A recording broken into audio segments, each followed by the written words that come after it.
good story, man. I couldn't believe my eyes. Yeah, man. I got up early Sunday morning, recalling all the injustice. My hope was gone as I made my way to the tomb where I had seen him lay. But when I got there, the stone was rolled away.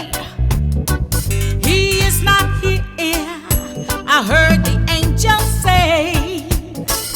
Just when you think that it's over, Just when you think it, resurrection day comes. just when, just when.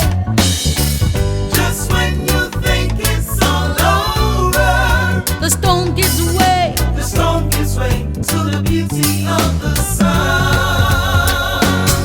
What you say, man? You know, so many scenes play out in my head as I think about what people went through after Jesus was gone. Those 3 days had to be excruciating for the disciples, for Mary, the other women that followed him, for those who had placed their hope and confidence that he was the Redeemer who had come to set them free. And now all of their hopes were dashed to the ground.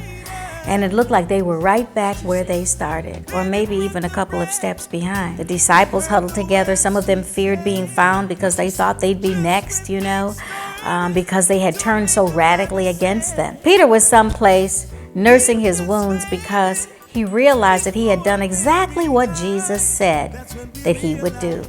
And now the shame of denying him when he had so adamantly said he wouldn't had to be just overwhelming.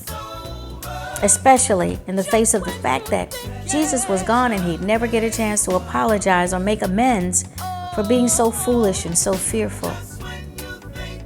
I'm sure that Mary, his mother, was distraught, even though from before he was born, the angel had told her and forewarned that a sword would pierce her heart, but perhaps she didn't know that it would come this way. And then I think even about those men on the road to Emmaus who were just in a state of depression, looking so long-faced and just walking along, and Jesus joins them and they are so depressed they don't even recognize him. Have you ever been in a place where you felt so low that you couldn't even recognize the blessing when it showed up? That's how they were. And yet, just when they thought it was over, there he was. New life, giving them new hope, and showing them that the promises of God are real and not imagined. Can you imagine when Mary finally saw him and had to run back and tell the disciples, and they were just in a state of unbelief, and then he shows up and he says, "Don't touch me, it's me. Hey."